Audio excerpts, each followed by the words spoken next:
Guy. What? Not right.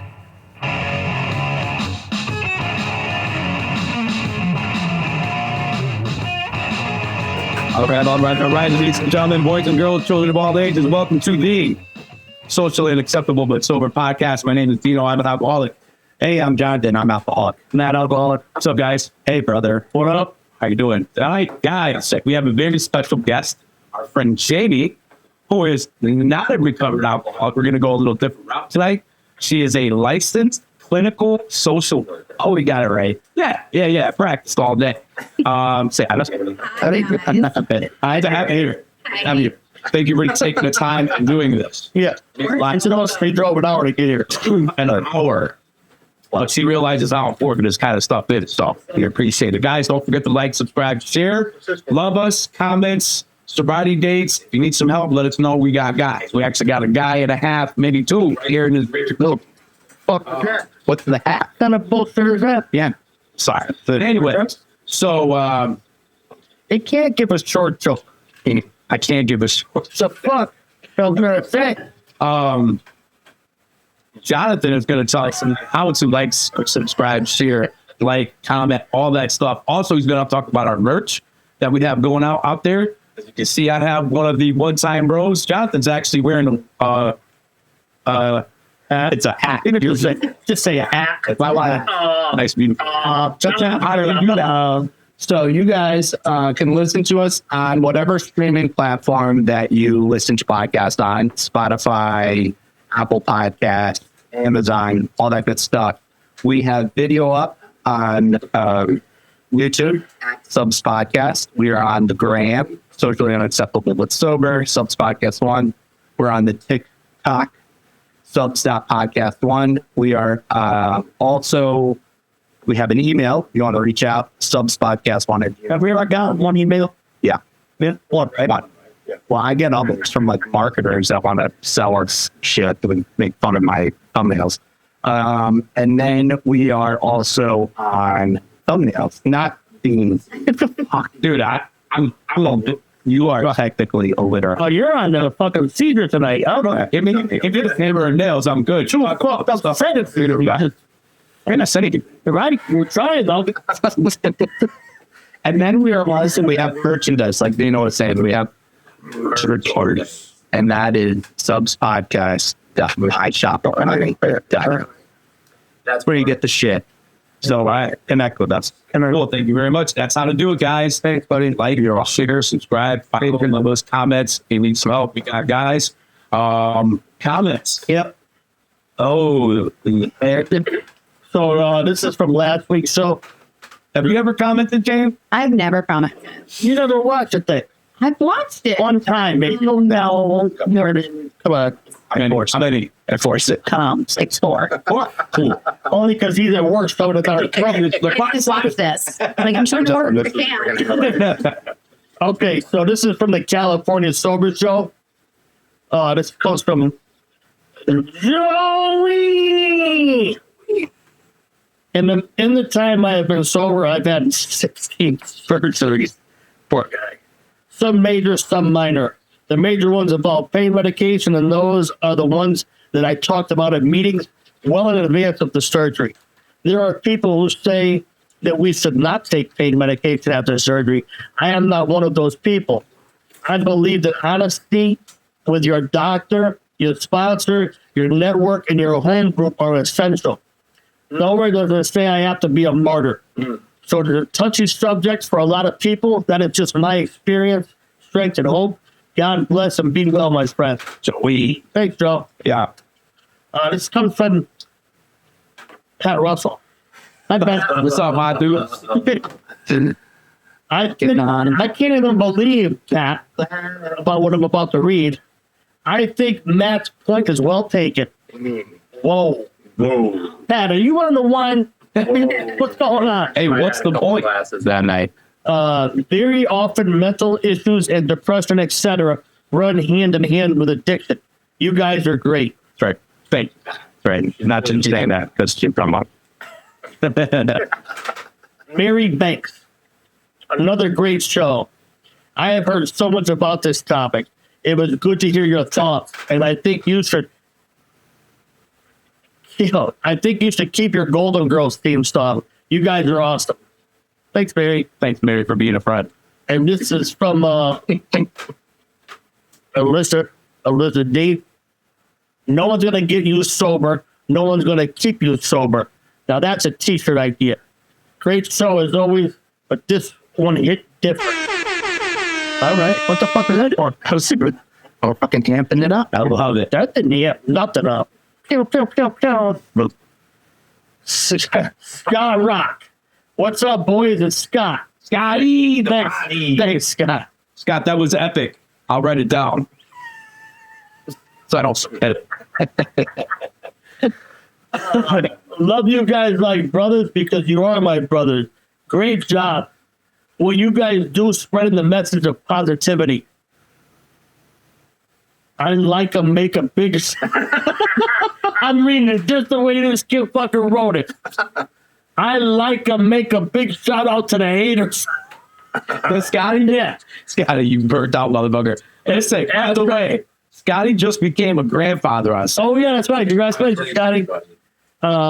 And invite them to stop by Wednesday night on these. We're not going to do that. Also known as the Wednesday night fights. That's right. Bitches. Bitches. Scotty. Yeah, he had a grandson Saturday.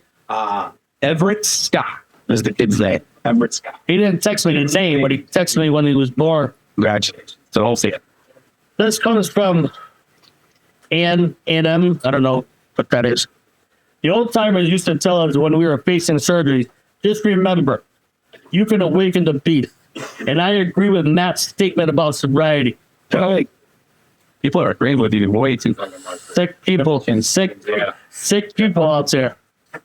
I often say there is not a chemical on the face of this earth that equals the high you get when you realize that your program is working in all aspects of your life.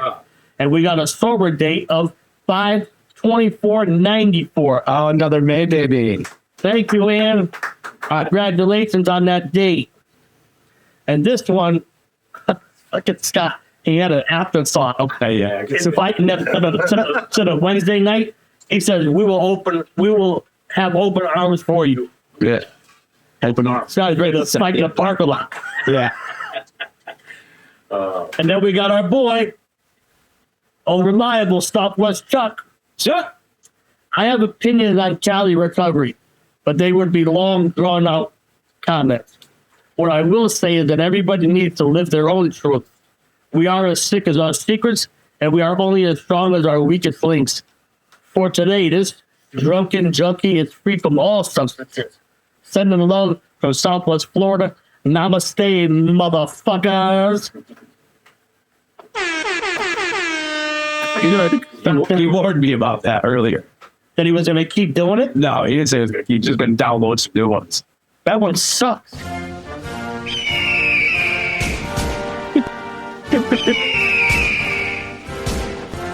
Yeah, the Eagle. Eagle sounds like he's getting.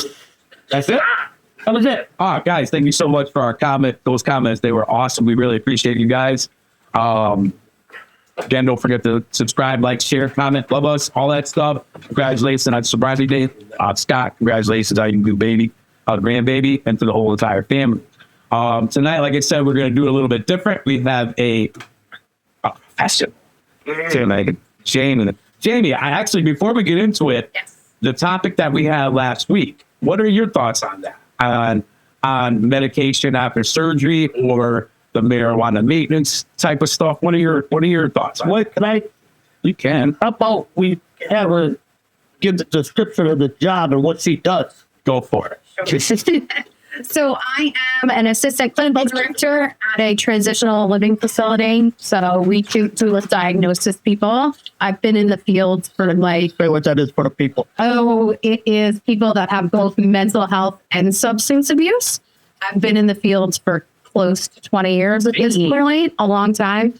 I started in mental health and then it sort of went from there. So my day consists of a lot of individual counseling, and I run some groups as well. So, and then Mental illness in it. And there's a And there's unfortunately, That's how it's over. Absolutely. It's, I can't imagine dealing with, you know who he was? He was the guy. and then worse. Johnny Alvin, yeah, I just don't. I can't even deal with. You know what I mean? Yeah, it's amazing. So you've been doing it for almost 20 years. yeah. What made you get into it? I actually just kind of like fell into it. So when I went to college, I graduated and I was on my way to law school. And Really? yeah. Yep. Oh, did you fuck? I graduated in December and law school wasn't starting until September. So I came home and I worked in the mall because naturally that's what you do with a $200,000 education. Work in the mall. Made my parents really happy. Yeah. And throughout that time, I sort of had this epiphany that I didn't want to go to law school. I didn't want to work a career where I wouldn't have a life outside of my job. So I didn't go. And I was still working in the mall, trying to figure out what the hell I was going to do. What were you doing in the mall? I was the assistant manager at Journeys. So, selling sneakers and fits and socks. Nice. Obviously. Yeah. And at that point, I was like, oh, fuck it. I'll just go to graduate school and get an MSW, so a master's and so forth. The kid who worked in the store next to me was also working part-time at a residential facility. And he was like, oh, I could get you a job. And I was like, sure, let's try it. And I went in the field and I loved it. And I just like never left at that point. And then I like worked my way up from direct care to a clinician to the role that I have now. And you are Jonathan's boss. I am Jonathan's boss. Yeah. So I throw that out there. To me. The staff, Yeah. but That's right. Well, thank you very much for your service because you do your service all day. Yes. Time. Yeah. Which is crazy when you think about it, because we do service to keep ourselves sober, right? And there's people like Jamie out here that just do service. But there's something in here. Yeah. Obviously, you know what I mean? It wasn't for the money because a lawyer, you know what I mean? Yeah. It's to help. It's to help. Absolutely. To help. Yeah. And the other thing that I wanted to note is like the way that I operate, like you said, all day, my clients know if they need something, and my job's not 9 to 5. If people need something, I tell them all the time, call me. If I can answer, I will. If not, I'll get back to you. But it's 24/7. You know, I have an aunt that got into this field a little bit, but then went in a different direction in the medical field. But she gets attached, very attached. I can't even imagine all those years of bad news. You know what I mean? Yeah. That takes a special kind of person. We thank you for that. Back to the original question. What do you think about that California sober stuff, the medication after surgery, how to handle stuff like that? Because I know you've had to touch on that in 20 years. To me, I don't think it works, right? The California sober thing, I don't think it works successfully. I think I've seen a lot of people who are like, oh, I'm not doing heavy drugs, I could smoke pot. More often than not, you see people then start abusing marijuana. Of course. And nobody wants to acknowledge that because they're sober. So I don't think it works. I, highly advise against that idea of California sober. It doesn't work. And going by my own experience, like I said last week, I prescribed myself medical marijuana every single time I got sober. Yeah. It was just my prescription. My doctor. And it didn't work. And you're right. It's always like, I'm just going to do just enough to take the anxiety off, take the edge off, to help me sleep. So just take the edge off with that. Mm-hmm. But it was literally the next day of that idea would be from the moment I wake up to the moment I pass out from smoking weed all day long. You know what I mean? And it's not my true love. You know what I mean? So it always progressed into other things, like you said. Yeah. And I wasn't growing in any spiritual direction. You know what I mean? I wasn't working on myself in any single way because I felt great. Yeah. Like, what's the need of going any further when I'm doing what I'm supposed to be doing? I'm not smoking crack. I'm not doing heroin. I'm not doing all these things. And I'm living a pretty good life. And I'm happy all the time. Because I'm stoned all the time. But I'm happy all the time. Lack of consequence allowed me to believe everything's okay. Right. Well, and that's, I think that's an interesting point too, is that that it is, like we said last week, it's a big accomplishment to like stop smoking crack. Where the clock? It might got over there. To stop smoking crack and stop shooting dope and doing all those, and even alcohol. We see people with alcohol that obviously is the number one contributor. But to say like, when I know people that say like, you know what, I'm just going to smoke weed now. I never had a problem with it. I propose the question, I never had a problem with crystal meth. Why don't I try that? I know it's not the same sense to me, not the same category, but with that rationale, like, all right, well, I never did it, so I'll just do that instead. Because the weed is like baby food. Yeah. So it's easier for me to justify the baby food. You want to go right to the fucking end of the road with the crystal, right? So it's easier for me to buy my lie. Oh, it's legal. Forget about that. It didn't matter if it was legal or not. It's the lesser of all the evils, alcohol included. So it makes it way easier for me to say, I'm just going to smoke this weed. I'm good. Yeah.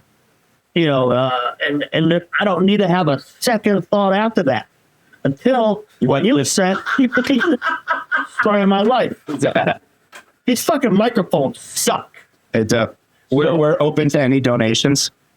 Yeah, You're going to get out the justice. So, okay, so I agree with you. I 100% agree with you, and I know everybody else will agree with you. Now, the medication after surgery, like, did you able to see last week's podcast about what our thoughts were on it?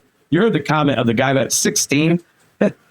It's true. This dude Joe, every time you see him, he's got a He got something. yeah, he's tore himself up. But he's one of the guys that, like, literally will tell you 3-4 months in advance, I'm having surgery on this day. Like, he wants to set up this plan and rich. Yeah, absolutely that. And they taught me a lot by doing that. I haven't had to do any major surgeries or had to take any kind of prescription pills since I've been sober.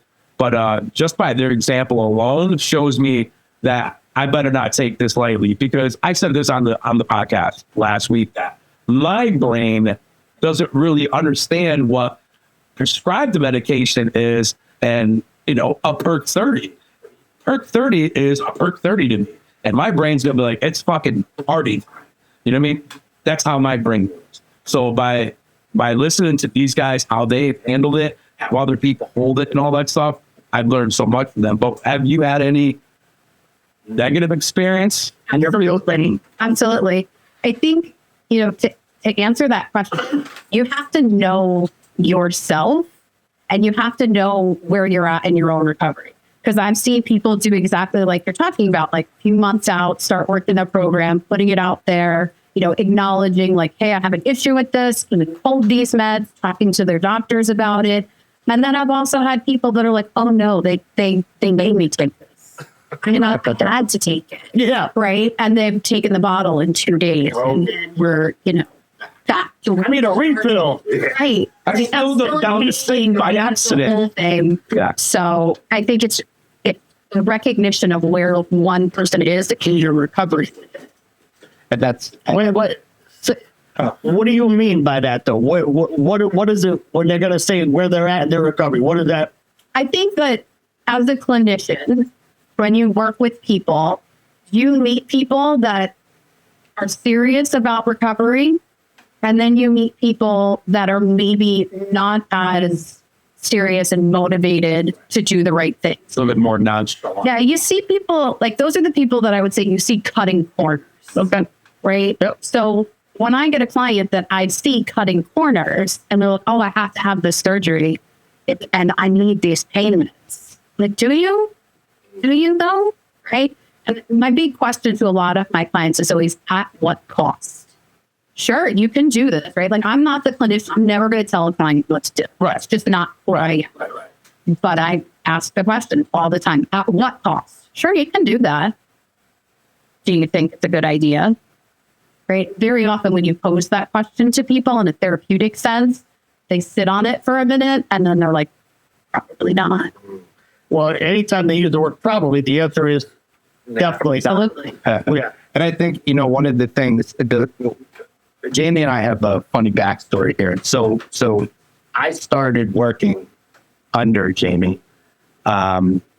He's still working under Jamie. That's right. It's still working under Jamie. Still going. Like, whatever it was, almost 3 years ago. And it was like 2 weeks went by. Oh, is this Yeah. the one you told me about? Yeah. The realization? What do you say? Yeah, the real. Oh, God. Yeah. So she asked me, she's like, is your mom's name Patty? And I was like, is this? She's like, I'm Jamie Del Grosso. Not to mention managers or director names on board. That stuff I never put there. That my mother met her father and became friends because she was a bartender and Patty was Patty was a bartender. Yeah, Dad was frequent bar after work, and they became friendly to the point where they call each other on each other's birthdays, like to this day. And I was like, so I went, of course, I was like, oh yeah, Del Grosso, I definitely know that name. And you're talking about it. And yeah, so we have a little bit of history here and go back a little bit. And then the thing that I learned is working with Jamie, it's working working for Jamie is, we have alcoholics, recovering alcoholics at this back for the, we see somebody coming into the rooms or see somebody that's saying like, hey, I'm good. And we're like, bro, you're not sure. I really think it can transition. I know like mothers have that instinct, but Jamie's got this experience to her where she can see right off the rip the bullshit that we're bringing to the table, where there are cognitions, like, and that's again being, like you said, true to our own recovery.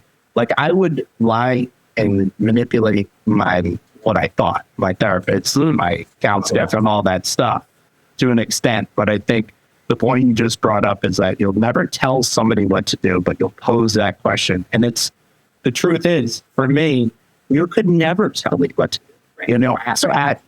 There was, you told me what to do. I did the exact opposite, just out of spite. But when you pose that question, you make it my own decision. And then I start to think about it. Yeah, it's a good idea. Should I be doing this?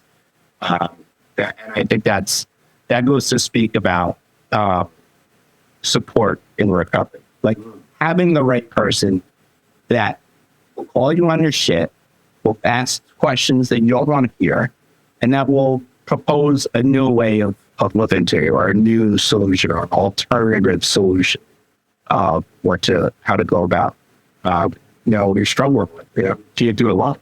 Dude, we don't come to see therapists. We don't come into rooms because life is fucking great. But then I want to come in here and I want to say, like, Jamie, you know what you're talking about? Stop telling. I have a really funny story about it. So I've been in and out of since I was 17 years old. And if I found out that the counselor or the clinic, whoever it was, didn't have a problem, we talked about this before.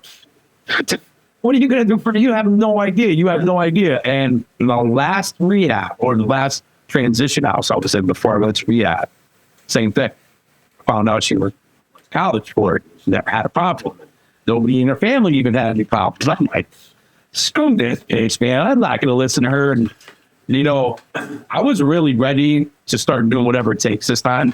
You know what I mean? And I went upstairs that night and I'm like, why do I talk shit about this girl? Like, why am I hating on her so bad when she's exactly the type of person I'm trying to become? Right? She's a normal, sober person living a great life, and I'm hating on her and not trying to take any advice from somebody who already has their shit together. They're not going to get their shit. You already got your shit together. So the very next day, I was like, I gotta start listening to her. I'm gonna start listening to her. And I'll never forgot her, man. And she stays with me all the time. I've never seen her again. This ozone stroke. I might stroke it out. You said, I'll never forgot her. Yeah, I've never forgot this. Yeah. I mean, it's the taking the help thing.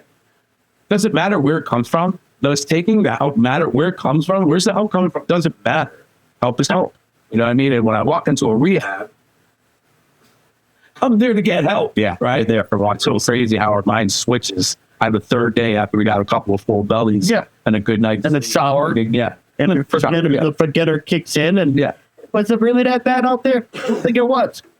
And I'm sure you get a lot. What about? Do you find that sometimes, like, you know, you pose the question, you hear the people out, but sometimes you got to win them over a little bit. You got to prove that you know what the fuck you're talking about, you know. And like when you first started as Jonathan responding, the first thing I thought about was the same thing as a sponsor-sponsee relationship. I have guys that they want me to give them the answer because I was lazy. I don't want to have to figure it out. I don't want your fucking riddle, right? I'm not here to do that. Just give me the answer so we can check that off and move on to the next thing. And the you know, I run a group inside a program, and when I talk to these guys, I say, listen, I don't care if you don't agree with what I'm saying. What I do hope, though, is tonight when you're in your rack and the lights are off, your fucking brain is going 200 miles an hour because I'm making you think. Because that's all I'm here for, man. I'm just here as an example of what this program has done for me, and to let you know that it's available to everybody. You know, there's no magic involved here, you know, but I think it's very difficult for you guys in that position of because everybody's lazy, man. And and I know that sounds kind of fun, like it's kind of judgment call, man. It's just the way we are. Yeah. Sure, it's that instant gratification, right? Like, I don't want to do the work. I'm ready to do it. Like, you're doing it for me, right? Yeah. And what the answer is. What have you found, going with this question, has worked for you? How do you get through that? I think and as you were speaking, I was thinking about this. One of the nice things about where we work is we have the freedom to be real people. And I think what really doesn't work is when you get someone trying to get clean, sitting down in front of like what I would call like soup. Yeah, and someone that you're like, wow, you have no life experience. You have no idea what I'm going through. Whereas like where we are, right? Like he's fully tatted, I'm fully tatted. Like I don't give a fuck, right? I'm going to be completely real with my clients. And I think the ability to show them that, all right, I'm not in recovery, but I'm still a real person. My life isn't sunshine and puppies, right? Like I'm married to someone in recovery. Like I live parts of this. And that ability to, like I said, be real, build rapport with people. Once you build rapport with someone, you're in. Yeah, you gotta just be able to show your face. And you know, the whole tattoo thing and all that, yeah, that is helpful.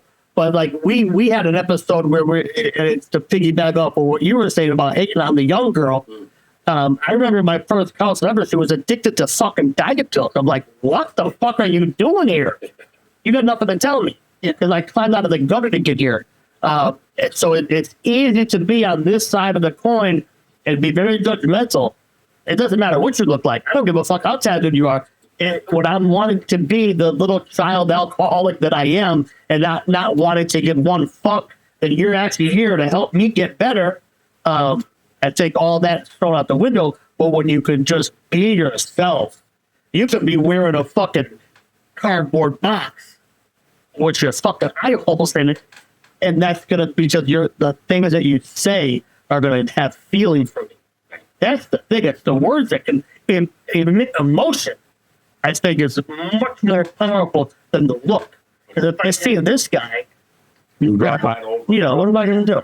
What can I do with this guy? The fight out of it. Yeah. Right? It's like, you don't want to be there. Don't be there. There's the door. Like, I'm not going to fight you to be here on this. You don't want to get clean? Go. Like, you know, 5 other people that want to come in. I want more than 5. Yeah. I want more than 5. I tell guys all the time that I work with, listen, you give 100%, I'll give you 110% back. We're doing this right with you. Like, I'm not just having you do stuff and I'm just sitting back going, yeah, you do what I say. We're doing this stuff together. But if you're not putting in the effort, bro, what am I going to put effort?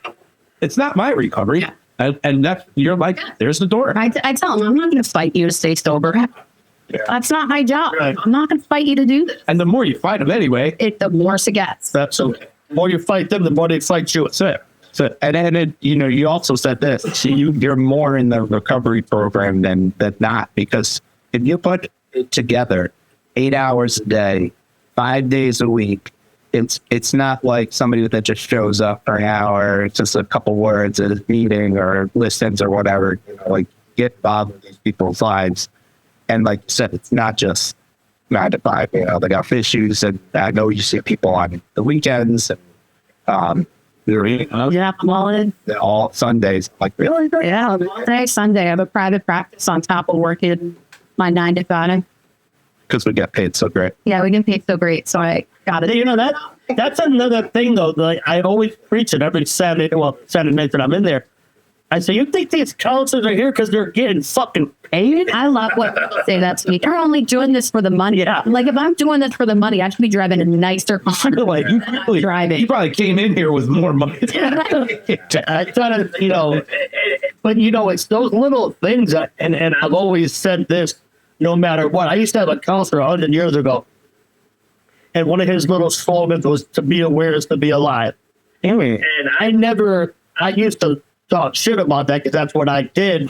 Anything that was witty or beyond like his ability to understand, I'm going to talk shit about it. Gypsy. And, but then, ironically enough, fast forward 20 years later in my sobriety, someone asked me one time the question, what if you had to sum up sobriety in one word, what is it? I said, awareness. The more aware I am, the more sober I can become. And, it was very ironic that moment 20 years previously came full circle and is now very real in my life. And I think that a lot of the meetings that I've had with the different therapists, counselors, yada, yada, yada, over the years, every one of you gave me pearls. I just wasn't ready, man. And that's the thing. And so it's to say, anyone that I find is getting new into the business, you guys, I say, man, get some thick skin because you can't own a lot of people, man. They're not going to want to stay sober. And that's not your fault. But you know that. But sometimes you'll make relationships with people and you'll think, man, I think this guy really got it. And then the next day he fucking goes out. We go and support that. We go and disappoint. Yeah, 100%. It is. And there's like, as you're talking about this, there's 3 clients in my career that I think back on that it's still guts. Yeah. You do should have, could have, would have with them? No, because I think throughout experience in this field, I realized like, it's just not me. I'm not that powerful. Right. Right? Like I'm not the person's choice. But yeah, these 3 clients just, when I think about it, I'm like, I wonder if these people are alive. Like it just guts me completely. And I couldn't even tell you what it was about these 3 clients that just really hit me. But yeah, sucks. It does suck. It sucks for all of us. And Seeing anybody. we see it all the time. Man, it's just as much. Unbelievable, the feeling. Like I was thinking of Dano the other day. I just popped in my head a friend of ours who shot himself. He just couldn't do it. I mean, he took it out of his gun, shot himself.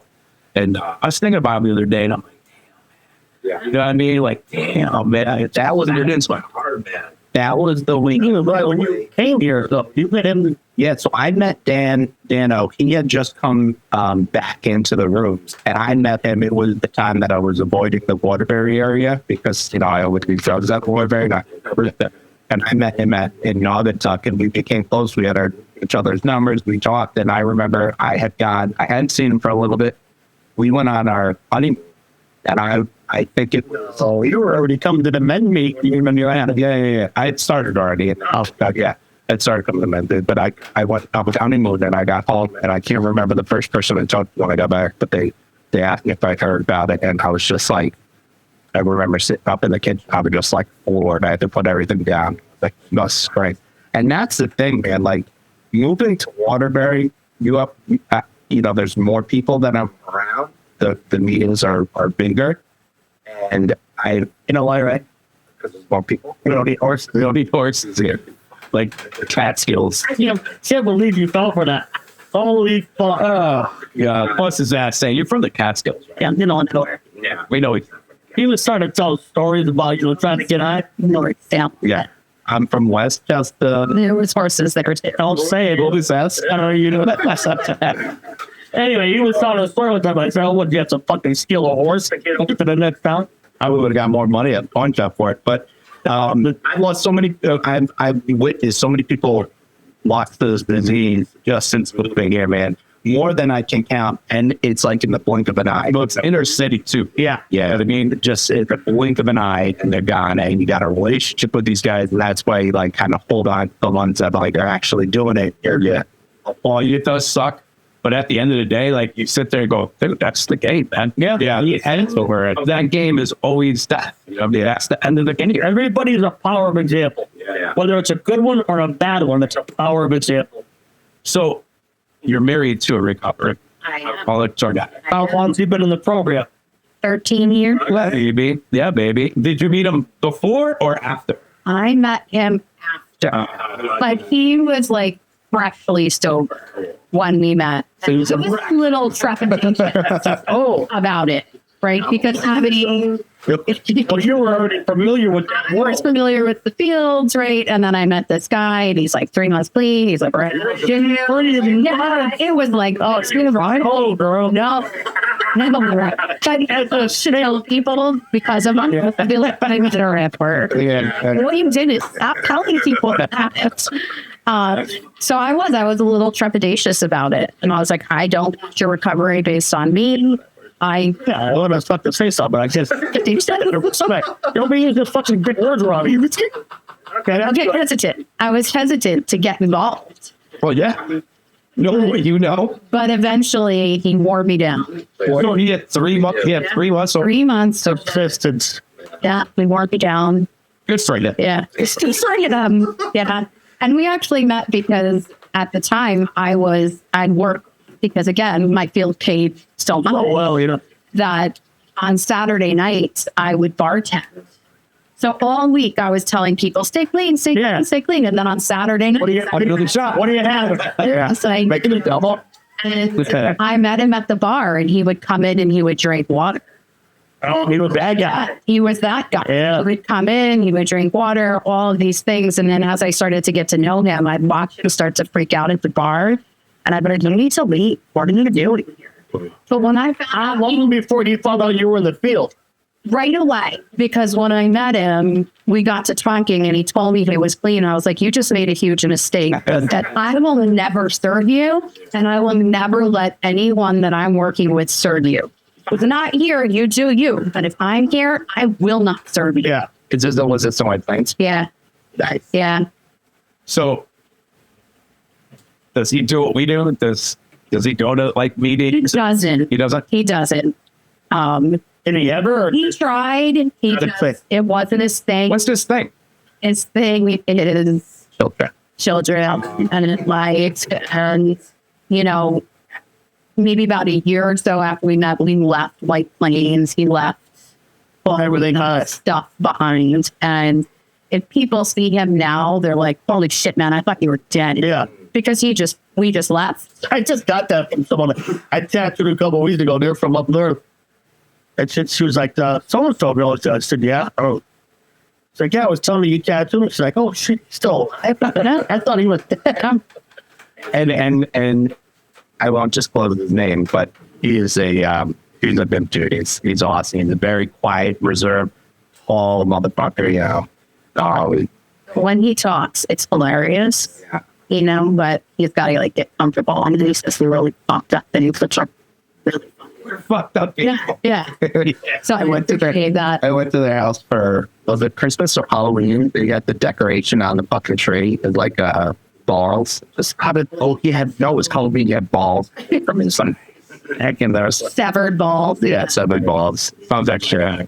But another thing that, you know, I hear clients talking about what Jaime does once a month, she brings people to a correctional facility. We go to a Class A maximum security Nice. facility. Get the oral, hey, this is what you're, Yeah. Is it women's or men's? It's men's. Class A max. It's the worst in New York State. And we go in and it's basically run by the inmates. So like the top 1%. And it's what they call a steered straight program. And these guys tell the clients their stories, right? And how they can all relate to winding up in a place of desperation. And I think people have this preconceived notion that, yes, most people in prison are probably not great, but people make mistakes. Why'd you fucking look at me? Because People make mistakes. they do. They do. Right? They do. Or Substances. And this, I don't even know what the fuck you meant by that. because you were in prison. Because you were in prison. I don't know what. I'm going to break my anonymity. But this I lifestyle, know mistake. leads you to that, right? And because I get it all. I talk to kids, I do a thing once a year where I go to this town, look at, and I talk to a bunch of 7th, 8th freshman, sophomore, probably age, and it's like I was just like you. You know what I mean? These weren't here before. My inmate number was never. I never had it. You know what I mean? I lived in Woken. It doesn't matter. It doesn't matter. You know what I mean? This is where you end up. You know, and I think that's. I always wanted to get into this field too, but mostly I wanted to work with. Did he learn where you get paid? Yeah. Yeah, then I found out I was getting paid. I'm like, but I'm good.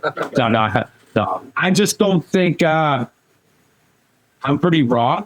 I would agree. Okay. Yeah, I'm pretty. I don't sugarcoat shit. You're short. And I always wanted to work with guys like 18, 17, 16, right around the time. You know what I mean? Hit puberty and stuff like that. When I decided to get sick, we just kept hammering nails. But yeah, that is the message, man. To the that's the message, man. It doesn't matter where you come from. I had a great family, an amazing family. I was brought up great, never wanted for anything, and I still turned out this way. You know what I mean? So it doesn't matter where you came from. It doesn't matter. None of that matters, man. This thing does not discriminate against anybody, your color, your religion. It doesn't matter. If I have it, I have it. If I have it, I have it. And I need help. So, go ahead, John. Are we at that time? We are at that time, but I was going to start it. But go ahead. And I feel you got something else. I don't know if you can answer this question, but without specifics, do you have any success stories that you can, working with clients that have really got on to great things that you can disclose a little bit about, or, without, I don't know how much without that. A lot of work. You can talk about it, right? It's Things. yeah, you just can't give the names of them. I've had a lot of success stories, right? It's like, without success stories, there's no way I'd keep doing this. Yeah. I mean, like, this is the most depressing fucking job in the world. Forget it.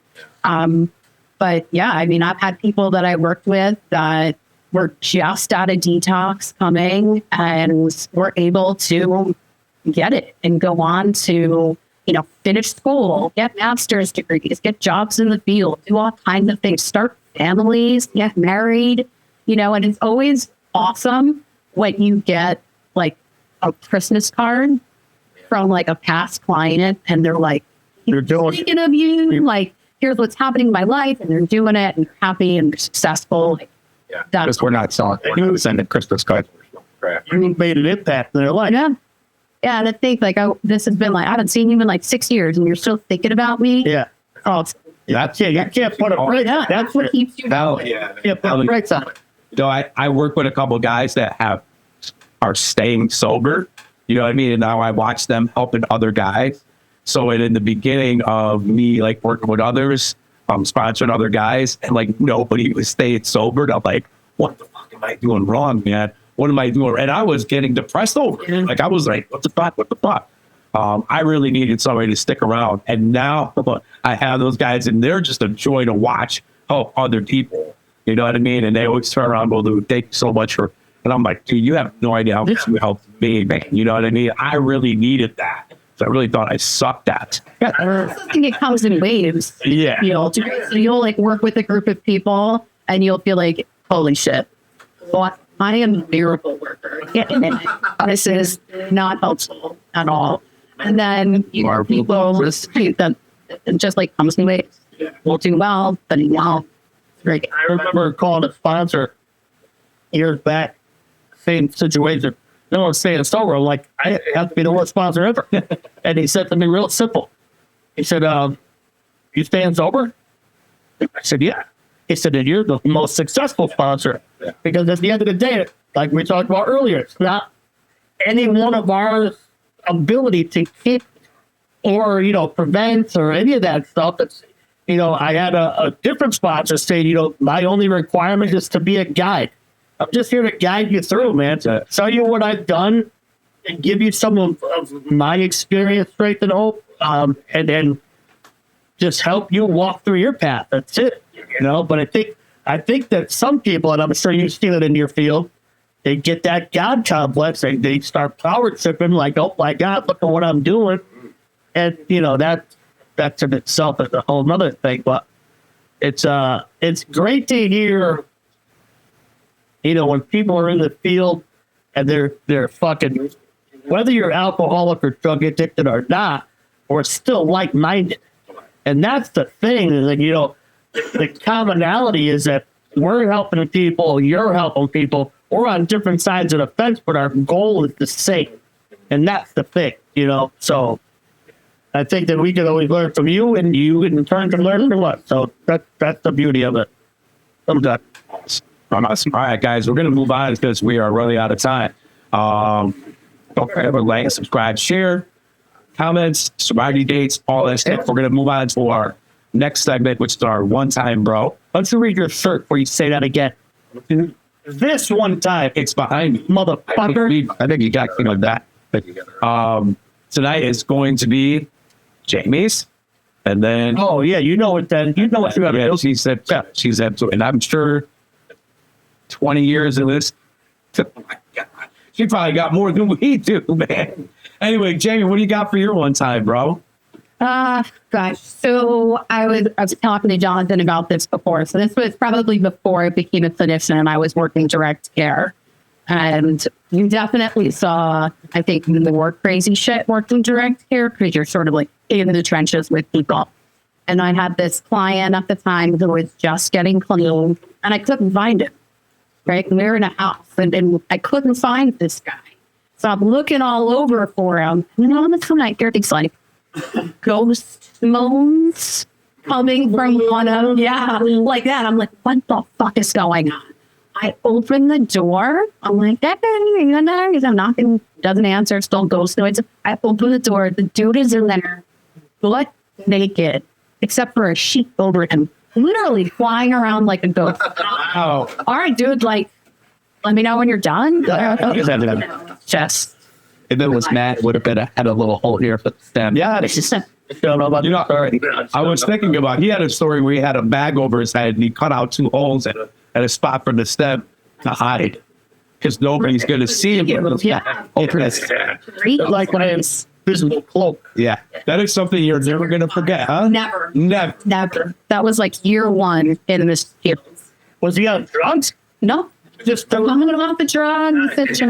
Feeling it. Sometimes that's worse. Yeah. It's like a house that touches every wall in the house. Oh, dude. Yeah, man. He taxes no joke. It screw with your mind. Yeah. That's funny, man. I'm picturing a guy. I don't know why. He was I feel like I know what this guy It was not like a tiny use. I love this job. I mean, I'm home. Naked ghosts. I love it. That's fun. All right, one time, bro, for me, right? Yeah, I checked that. You see, did you happen to notice the spelling of the schedule? I did. This is such Super intelligent. say it. Say it. Schedule. All right, so one time, I think I was like 19. I was 19 years old. I get a knock out my bedroom window. My buddy goes, "Hey, bring some scissors, some tape, this, that, and the other thing." And I'm like, "Okay." Or my guy was like, "I'm going to teach you how to rob a house." And I'm like, "Fantastic. I've been waiting." You know what I mean? So we go, and this dude shows me how to cut glass with scissors and the tape and all that stuff. And I'm like, amazing. So we take this guy's guns, right? A lot of guns. And we had all the plans set out except for where we bringing these guns. Yeah. What are we going to do with them? I was always going to get this. Yeah, I'd get the shit out of it. Yeah. But where am I going to do it after that? Yeah, so I'm like, we can put them in my room because my house is a couple of blocks. We'll just carry them all. We had to keep walking back to get them. So we put them under my bed. So I'm throwing. Don't ever think to look under there. Right? Well, who's gonna look out? Who's gonna look? So the next morning, I'm talking about it to everybody. Yeah, a 19-year-old awesome criminal. You know what I mean? So I'm telling everybody, like, yeah, we got these guns around it. And so I'm showing my buddy, and I pull out one of the guns, and I point it at my window, and I go to click it. Oh, boom! It was a 10 gauge. It wasn't. It was 12 gauge. It was a 10 gauge, right? And I wasn't aiming it, but it hit my neighbor's gutter. And it blew it to smithereens, like the edge of the gutter. Sure. So I'm like, oh shit. So throw the gun into the bed. We go back into the living room. We're playing Mortal Kombat on the 10th. The cops ain't coming. Hit there. Fucker. Died. 15 minutes. What? FBI, open up! Yeah. That's what it felt like. Well, 15 minutes, 20 minutes later, I had that happen. And I answer the door. And I'm like, hey, how you doing? They were like, yeah, we had reports of guns coming from this house. I'm like, What the Mortal Kombat? I'm like, not here. I was like, not in this house. He was like, well, you mind if we come in and take a look? And they're already in it. Yeah. Like, I didn't say, no, you can't. You have a warrant because I was smart enough to. So they were in my house and they're like looking around. They're asking me, ID and all this stuff. And I'm hitting my pants, man. And my buddy's in the other room. Just they got him on the couch and his ID and all that stuff. And they're like, literally, I felt about to leave. But one cop was like smelling the gun pile of God. And he followed it. And he went right to as soon as I saw him walk into my room, I'm like, fuck. I was like, maybe people look under my bed. Yeah, because it's a good hiding spot. It's the best hiding spot ever. It's a good hiding spot. So I hear, oh, look at what we have here. I'm like, fuck.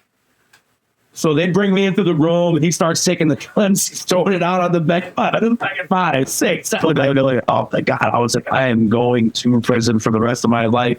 He was like, where'd you get him? I'm like, oh, a friend of mine just tapped on my window the other night, and he just started handing me guns. He said that he needed them store them, and blah, blah, blah, blah, blah, blah. And he was like, oh, well, that's crazy, because we just had a report that the other night that there was guns stolen from this house a couple blocks out of the way, and these are the exact same guns. But it's same gun. I'm like, he stole them?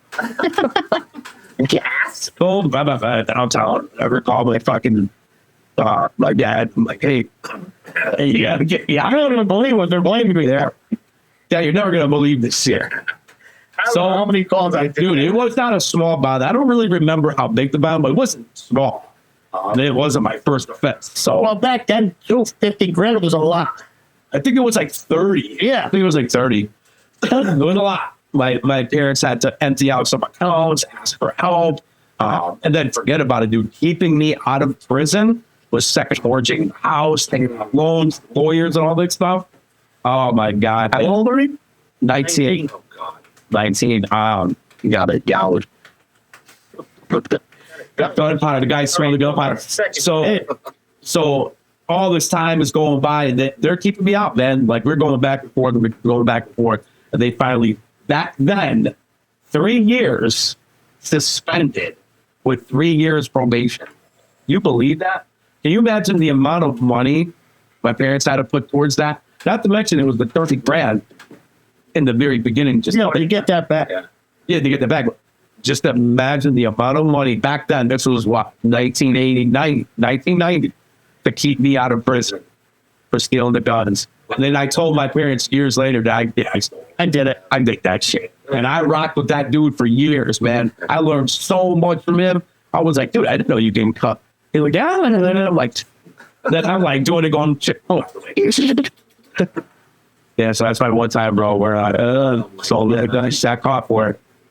Anyway, kids these days, anyway, that was my one time, bro. Again, thank you so much for coming. Thank you so much for taking your time. It was awesome getting your perspective on some things. I love the fact that your job, where you guys work, let you do what you do, the way you do it. Because there's a lot of places that go, you can't divulge anything about yourself. Very cookie cutter. Yeah.